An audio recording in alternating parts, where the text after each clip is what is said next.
করো গা, টেনশনে কোনো কার নাই। আমি ইয়ে করতাম না তো, ঝগড়া করতাম না, কইলাম তো। বলছি না আমি ঝগড়া করতাম না।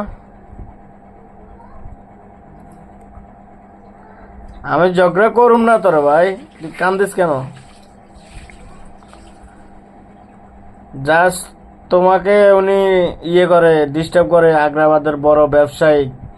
সমস্যা নাই, ওনারা যা বুঝাইবার আমি বুঝাবো, কিন্তু তুমি কান্দিতে লাভ নাই।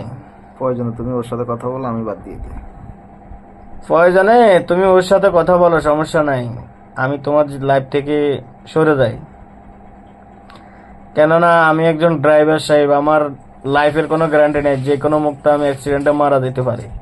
কিন্তু মুদি দোকান তো, ওনার লাইফ গ্যারান্টি আল্লাহ তালা ওনার মৃত্যুর করে নাই, উনি মরবে না। হ্যাঁ, ওনার উপরে তোমার আত্মবিশ্বাস আছে, বুঝো নাই? টেনশন নেই। তুমি কখন কি করো না করো সব তথ্য আসে। তুই সত্যি কথা কই দে, তাহলে তো হয়ে যাবো।